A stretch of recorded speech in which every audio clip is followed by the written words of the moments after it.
আজকে আমি একটি বিষয় নিয়ে কথা বলবো। সবসময় তো আমি ল নিয়ে কথা বলি, তো আজকে একটু ডিফিকাল্ট বিষয় নিয়ে কথা বলবো।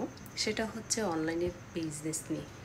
আমরা কিন্তু অনলাইনে অনেক কিছুই দেখি বা শুনি, বা হচ্ছে প্রায় ফেসবুক, ইনস্টাগ্রাম এগুলাতে আমরা সময় দিয়ে থাকি, কিংবা ইউটিউবে।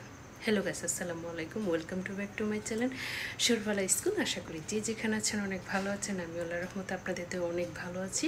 আপনারা যে যেখান থেকে আমার ভিডিওটি দেখেন অবশ্যই আমার ভিডিওটি লাইক করবেন, কমেন্ট করবেন অ্যান্ড শেয়ার করবেন, অ্যান্ড চ্যানেলটি সাবস্ক্রাইব করে নেবেন, এবং অলরেডি যারা করে ফেলেছেন সবাইকে অসংখ্য ধন্যবাদ। গাইস, আজকে আমি যে বিষয় নিয়ে কথা বলবো সেটা হচ্ছে যে অনলাইনে যে আমরা থাকি, আসলে কি আমাদের কিন্তু অনলাইনটা আমাদের উপকারিতা এবং অপকারিতা দুটোটাই আছে, এবং যারা ইউজ করে বিভিন্ন ধরনের ব্যবহার করে থাকে।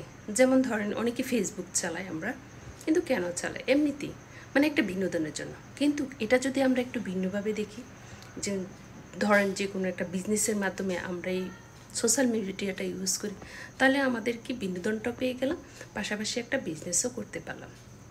গাইস, আপনি কিন্তু পারেন আপনার একটা নিজস্ব পেজ ক্রিয়েট করে এই বিজনেসটা শুরু করতে।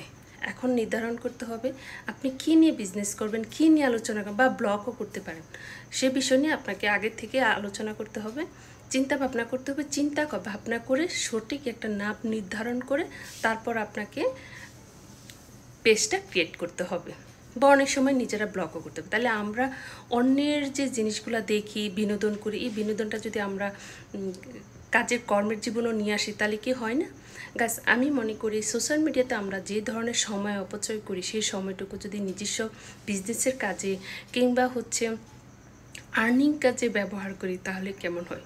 অবশ্যই আমাকে কমেন্ট করে জানাবেন। এবং কীভাবে পেজ ক্রিয়েট করতে হয়, কীভাবে অনলাইনে বিজনেস করলে গাইডনেস করতে হয়, আমার নিজেরও জার্নিটা, যেহেতু আমার অনলাইনে বিজনেস 4-5 বছরের উপরে অফলাইন অনলাইন দুটোটাই আমার আছে, এবং আপনারা যে কোনো সময় আমার সাজেস্ট জানতে চান, অবশ্যই আমি আপনাদেরকে করতে পারবো, এবং আমার জার্নিটাও আপনাদের সাথে শেয়ার করবো। থ্যাংক ইউ, আসসালামু আলাইকুম।